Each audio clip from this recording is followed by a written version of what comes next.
जी हाँ प्रिय छात्रों, इस वीडियो में आपको वार्षिक मूल्यांकन वर्कशीट 2022-23 के लिए कक्षा 8वीं विषय विज्ञान का स्कूलों में जो आपका लिखित परीक्षा के रूप में पेपर लिया जाएगा, उसका फुल पेपर इस वीडियो में आपको अवेलेबल करवाया जाएगा।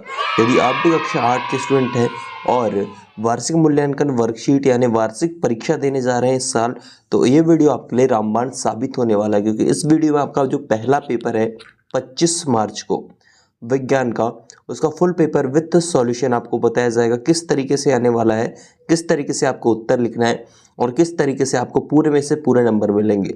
परीक्षा अवधि इसकी रहेगी 2.5 घंटे और पूर्णांक रहेगा इसका 60 अंक। यदि आप भी 60 में से 60 अंक लाना चाहते हैं आपका एक भी अंक ना घटे, तो इस वीडियो को आप लास्ट तक देखते रहिएगा। देखिए कुछ इस तरीके से आपका क्वेश्चन पेपर आएगा। कक्षा 8 खंड अ लिखित परीक्षा विषय विज्ञान हिंदी माध्यम, और यहाँ पर देखिए कुछ इस तरीके से पूर्णांक 60, साला के नाम है आपको स्कूल का नाम, यहाँ पर डाइस कोड, परीक्षा केंद्र का नाम, यहाँ पर परीक्षा का दिनांक आपको 25 मार्च लिख देना है और यहाँ पर अनुक्रमांक मतलब रोल नंबर अंकों में, फिर यहाँ पर शब्दों में लिख देना है। कुछ इसी तरीके से आपको लिखना है। चलिए देख लेते हैं किस तरीके से आपका क्वेश्चन पेपर आएगा। इसके बाद देखिए मूल्यांकनकर्ता के उपयोग हेतु कुछ यहाँ पर इंस्ट्रक्शंस दिए गए हैं, इनको आपको छेड़छाड़ नहीं करना है। चलिए हम बढ़ते हैं सीधे क्वेश्चन पेपर की तरफ और देखते हैं आपका क्वेश्चन आंसर। उससे पहले जिन बच्चों ने अभी तक वीडियो को लाइक नहीं किया तो लाइक कर दीजिए और चैनल को कर दीजिए सब्सक्राइब। चलिए आगे हम देख लेते हैं आपका क्वेश्चन और आंसर। तो छात्रों देखिए कुछ इसी तरीके से क्वेश्चन पेपर आपका आएगा। यहाँ से कार्य प्रारंभ करें आपको बोला जाएगा। सबसे पहले बहुविकल्पी प्रश्न आपके रहेंगे, प्रश्न क्रमांक 1 से 10 तक। निर्देश आपको दिए गए हैं, प्रश्नों को पढ़कर नीचे दिए गए विकल्पों में से सही विकल्प चुनकर लिखिए। आपको सही जोड़ी यहाँ पर दी गई है, इसमें आपका जो कौन सा सही होगा आपको बताना है। वसा, vitamin A, vitamin C, vitamin D. तो इसका जो सही आंसर होगा मैं आपको डायरेक्ट बता देता हूँ, सी वाला होगा। ए वाला आपका देखिए ये आपका सही आंसर होगा, सी वाला। ए वाला जाएगा आपका सेकंड में और बी वाला जाएगा आपका फर्स्ट में और सी वाला जाएगा आपका फोर्थ में और डी वाला जाएगा आपका सूर्य के प्रकाश में। इस तरीके से आपको यहाँ पर जोड़ी मिला देनी है। 1 नंबर आपके पक्के हो जाएंगे। पूरे मुंह से पूरे नंबर छात्रों आप लेकर आओगे, बस आप इस वीडियो को अंत तक देखते रहिएगा। चलिए सेकंड क्वेश्चन हम देख लेते हैं। कौन सा पदार्थ जल में पूर्णतः विलय है? चाय पत्ती, चाक पाउडर, बालू, चीनी। तो उत्तर हो जाएगा चीनी। चीनी जल में पूर्णतः विलय होता है। इसके बाद देखिए थर्ड है कि उत्क्रमित किए जाने वाले परिवर्तन का उदाहरण है। 4 ऑप्शन आपको दिए गए हैं, तो उत्तर हो जाएगा बी वाला, गीले कपड़े से सूखे कपड़े। ये आपका उत्क्रमित किए जाने वाले परिवर्तन का उदाहरण होगा। चौथा है पर्वतीय प्रदेशों के पत्ते होते हैं, कैसे होते हैं? सुई के आकार के। आपको लिखना है सुई के आकार के। इसका सही उत्तर आपका हो जाएगा बी वाला ऑप्शन, इसमें लगाना है चौथे क्वेश्चन में।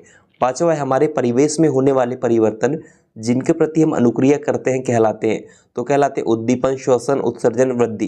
कहलाते हैं उद्दीपन। उद्दीपन इसका सही उत्तर आपका होगा। इसके बाद देखिए छठवां की सिलाई मशीन में सुई की गति का करना निम्न में से किस गति का उदाहरण है? रेखी गति, आवर्ती गति, दोलनी गति, वृत्ताकार गति। तो ये रेखी गति का उदाहरण है। सिलाई मशीन में सुई का गति करना रेखी गति, मतलब एक सरल रेखा में वो गति करती है। इसके बाद देखिए दिए गए परिपथ में तारों के मध्य किस वस्तु को रखने से बल्ब जल जाएगा? तो यहाँ पर देखिए परिपथ आपको दिया गया है, इसको आपको ध्यान से देखना है। यहाँ तार में कौन सी वस्तु को रखेंगे तो बल्ब जल जाएगा? तो आपको देखिए कुछ इस तरीके से बोला गया, गंधक, कोयला, लोहे की छड़ या फिर लकड़ी। उत्तर होगा लोहे की छड़ को जब हम रखेंगे तो बल्ब जल जाएगा। इसके बाद देखिए 8वां क्वेश्चन है कि दिए गए चित्र में बूझो एक जलती हुई मोमबत्ती को 2 भिन्न नलिकाओं चित्र ए अ और ब में देखता है। किस परिस्थिति में आंख से मोमबत्ती स्पष्ट रूप से दिखाई देगी? अ और ब आपको दिया गया है, तो अ में देखिए टेढ़ी है और इसमें पाइप जो है सीधा है अ में। तो इसका सही उत्तर क्या हो जाएगा? केवल अचित्र में आपको लिख देना है, मतलब ए वाला इसका उत्तर हो जाएगा। केवल अचित्र में जो है बूझो को मोमबत्ती दिखाई देगी। इसके बाद देखिए 9वां का प्रश्न आ जाएगा कि 2 चुंबकों के समान ध्रुवों को समीप लाने पर क्या होगा? सदैव आकर्षण, सदैव प्रतिकर्षण, कभी कभी आकर्षण, कभी प्रतिकर्षण, कुछ नहीं होगा। तो उत्तर आ जाएगा सदैव प्रतिकर्षण। सदैव प्रतिकर्षण इसका सही उत्तर होगा। इसके बाद देखिए आपका 10वां प्रश्न है कि लंबाई का एसआई मात्रक है। तो लंबाई का एसआई मात्रक क्या होगा? मीटर, सेंटीमीटर, मिलीमीटर, फिर किलोमीटर। तो उत्तर हो जाएगा मीटर। लंबाई का एसआई मात्रक मीटर आपका हो जाएगा, ये आपको लिख देना है। इसके बाद देखिए लघुत्तरी प्रश्न आपके स्टार्ट हो जाएंगे, जिसमें आपको देखिए कुछ इस तरीके से 11 से 20 तक आपके लघुत्तरी प्रश्न चलेंगे। चलिए एक एक करके हम इनके आंसर भी देखते हैं और दीर्घोत्तरी प्रश्नों के भी आंसर हम देखेंगे। तो देखिए आपका क्या है निर्देश, नीचे दिए गए प्रश्नों के उत्तर लिखिए। 11वां प्रश्न है शरीर में आयोडीन, लौह व कैल्शियम की कमी से कौन से रोग हो सकते हैं? प्रत्येक की कमी से होने वाले रोगों के नाम तथा इनकी कमी को पूरा करने के लिए आवश्यक स्रोत क्या है। तो उत्तर आपको लिखना है आयोडीन से। पहला होता है आयोडीन से घेंगा रोग होता है। भुने हुए आलू रोज खाने चाहिए लिखना है। दूसरा लहो, तो इससे होता है एनीमिनिया।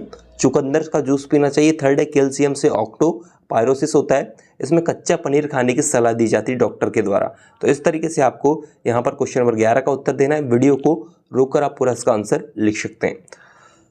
इसके बाद देखिए बारहवां की कठोर पदार्थ तथा कोमल पदार्थ किसे कहते हैं। दोनों के दो उदाहरण लिखिए। कठोर पदार्थ और कोमल पदार्थ क्या होते हैं, इनके उदाहरण आपको बताना है।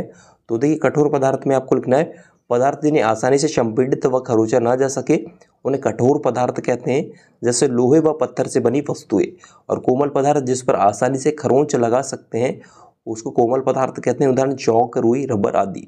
तो इस तरीके से कठोर पदार्थ और कोमल पदार्थ में अंतर आपको लिख लेना है। चलिए इसके बाद आपका 13वां प्रश्न है कि बैलगाड़ी के पहिए पर धातु की रीम को कैसे चढ़ाया जाता है।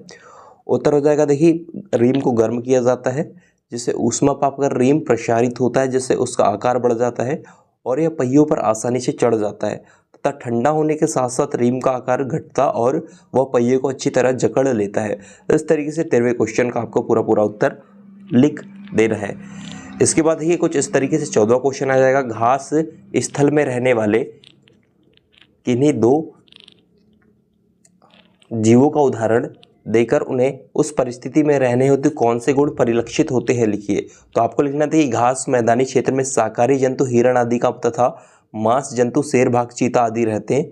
हिरण आदि जंतु को दौड़कर पकड़ने के लिए शेर, चीता आदि को तीव्र गति की आवश्यकता है। तो इस तरीके से 14वें क्वेश्चन का आंसर हो जाएगा। 15वां क्वेश्चन है उद्दीपन किसे कहते हैं। पौधों तथा जंतुओं में उद्दीपन की प्रतिक्रिया अनुक्रिया के कोई एक उदाहरण लिखिए। तो देखिए उद्दीपन की पूरी परिभाषा आपको यहाँ पर दी गई है। उद्दीपन बाह्य वातावरण में होने वाले परिवर्तनों के प्रति अनुक्रिया को उद्दीपन कहते हैं। पौधों में उद्दीपन के प्रति ऊष्मा व प्रकाश प्रतिक्रिया व्यक्त करते हैं, जबकि हम एक बैठी हुई चिड़िया की ओर कदम बढ़ाते हैं तो वह उड़ जाती है। यह जंतु में उद्दीपन का उदाहरण है। इस तरीके से 15वें क्वेश्चन का आंसर आपको लिख देना है। इसके बाद देखिए 16वां क्वेश्चन है किसी चलती हुई साइकिल के पहिए तथा चलते हुए छत के पंखे की गति में समानताएं लिखिए और असमानताएं लिखिए। उत्तर आपको लिखना है किसी चलती साइकिल के पहिए और चलते हुए छत के पंखे में गति समानता की दोनों घूर्णन गति है, जबकि असमानता है कि साइकिल का पहिया स्थानांतरण गति करता है जबकि छत का पंखा स्थानांतरण गति नहीं करता। इसमें उदाहरण में आपको लिख देना है। इसी तरीके से उत्तर होगा क्वेश्चन नंबर 16 का। इसके बाद देखिए क्वेश्चन नंबर 17 की प्रकृति में आप कोई परिवर्तन की घटना देखते हैं, कोई एक क्रियाकलाप द्वारा स्पष्ट कीजिए। उत्तर आपका हो जाएगा हाँ, प्रकृति में हम परिवर्तन की घटना को देखते हैं। इसका उदाहरण अंधेरे में जब हम प्रवेश करते हैं पर कुछ भी दिखाई नहीं देता, लेकिन एक बार जब आप रोशनी चालू करते हैं तो आपको सब कुछ दिखाई देता है। यह परिवर्तन के लिए अच्छा क्रियाकलाप है। इस तरीके से 17वां क्वेश्चन का आंसर हो जाएगा।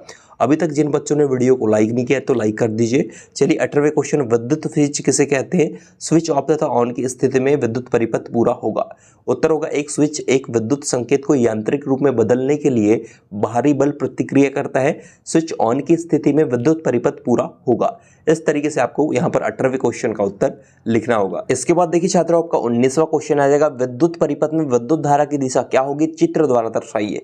तो चित्र आपको यहाँ पर दिखाई दे रहा है। आई यहाँ पर धारा हो जाएगी इस तरीके से, यहाँ टर्मिनल हो जाएंगे प्लस माइनस, यहाँ पर देखिए ई इस तरीके से हो जाएगा। तो देखिए इस तरीके से आपको चित्र बना लेना है। इसके बाद देखिए आपको ये लिखना है टर्मिनल परिपथ में विद्युत धारा की दिशा प्लस टर्मिनल से माइनस टर्मिनल की ओर होती है। इस तरीके से आपको लिखना है। इसके बाद देखिए 20वां प्रश्न है कि चुंबकीय पदार्थ तथा अचुंबकीय पदार्थ उदाहरण देकर स्पष्ट कीजिए। उत्तर देखिए चुंबकीय पदार्थ ऐसे पदार्थ होते हैं जो चुंबक की ओर आकर्षित होते हैं। कुछ चुंबकीय पदार्थ है लोहा, स्टील, कोबाल्ट और निकेल आदि। अचुंबकीय पदार्थ जो पदार्थ चुंबक की तरह आकर्षित नहीं होते उन्हें अचुंबकीय पदार्थ कहते हैं, जैसे लकड़ी, प्लास्टिक, कागज और कपड़ा आदि। इस तरीके से आपको 20वें क्वेश्चन का आंसर ये पूरा लिख देना है। तो देखिए यहाँ पर आपके देखिए दीर्घोत्तरी प्रश्न स्टार्ट हो चुके हैं। 21 से 22 तक आपके निर्देश है। नीचे दिए गए प्रश्नों के उत्तर देखिए। 21वां अनुकूलन किसे कहते हैं। मरुस्थल में रहने हेतु ऊंट में कौन कौन सी विशेषताएं पाई जाती है लिखिए। तो देखिए अनुकूलन किसी विशेष वातावरण में सुगमता पूर्वक जीवन व्यतीत करने व वंशवृद्धि के लिए जीवों के शरीर में रचनात्मक एवं क्रियात्मक स्थायी परिवर्तन उत्पन्न होने की प्रक्रिया है। और यहाँ पर लिख देना आपको मरुस्थल में रहने हेतु ऊंट की विशेषताएं निम्न है। पहला, ऊंट के लंबे पैर गर्म रेत से उसकी सुरक्षा करते हैं। दूसरा, ऊंट कम मात्रा में मूत्र विसर्जित करता है। थर्ड हो जाएगा, उसका गोबर शुष्क होता है, उसे पसीना नहीं आता। तो इस तरीके से हमने यहाँ पर 21वें क्वेश्चन का आंसर देख लिया। स्क्रीनशॉट आपको उसका पूरा ले लेना है, इसको तैयार कर लेना है।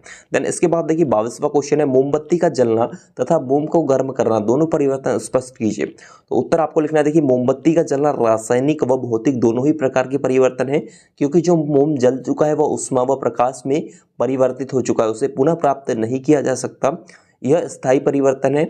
लेकिन जो मोम नीचे बच गया उसका रासायनिक संगठन मोमबत्ती के समान है, परंतु मोमबत्ती को गर्म करना पिघलाने के पूर्व सबसे प्रथम प्रक्रिया है।